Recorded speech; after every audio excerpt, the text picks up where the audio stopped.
নমস্কার বন্ধুরা, আজকে ফুলকপি দিয়ে আলু দিয়ে তরকারি করে দেখাবো। প্রথমে কড়াইতে তেল দিই।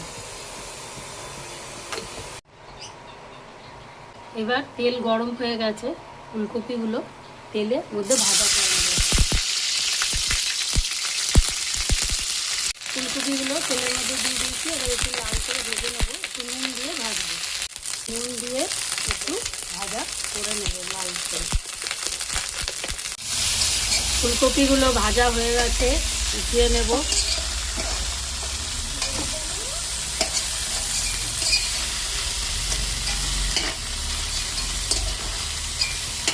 তেলের মধ্যে দিয়ে লাল করে ভেজে উঠিয়ে নেব।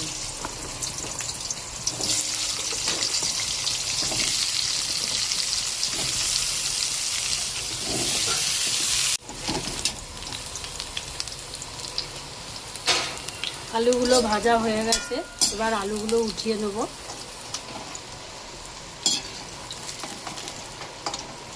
তেল দিয়ে দিলাম,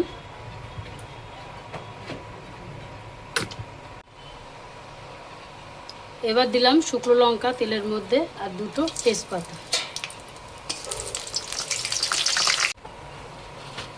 এবার দেব একটু কালো জিরে, রেখেছি আদা, টমেটো, কাঁচা লঙ্কা, এই পেস্টটা তেলের মধ্যে ঢেলে দেব।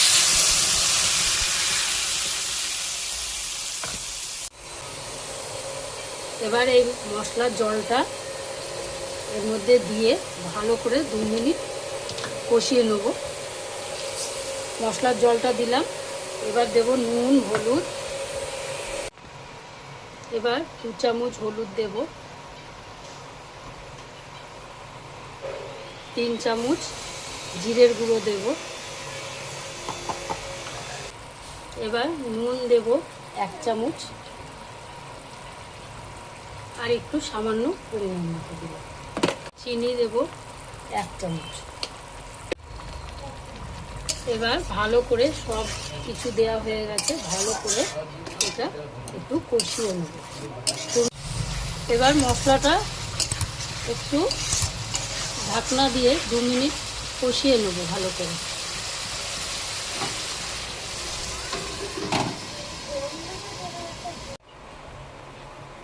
এবার ঢাকনাটা খুলে দেখব মশলা দিয়ে তেল ছেড়ে দিয়েছে। এবার একটু সামান্য পরিমাণ জল দেব।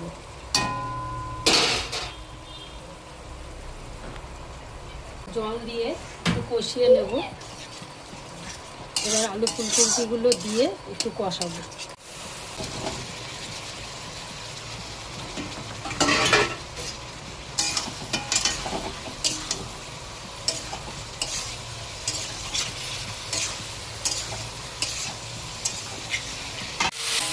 মশলা দিয়ে ফুলকপি আলুগুলো ভালো করে কষিয়ে নিয়েছি, এবার জল দিয়ে দেবো।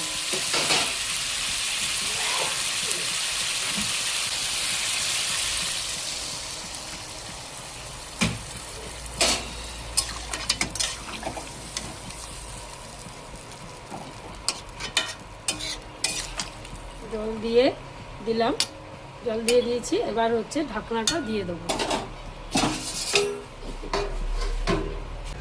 এবার ঢাকনাটা খুলে দেখব যে আলু কপি সিদ্ধ হয়েছে।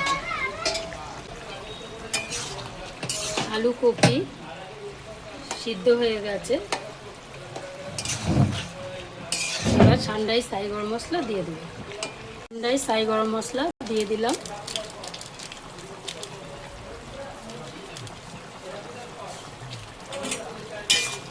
এবার রান্নাটা হয়ে গেছে, কমপ্লিট রান্না।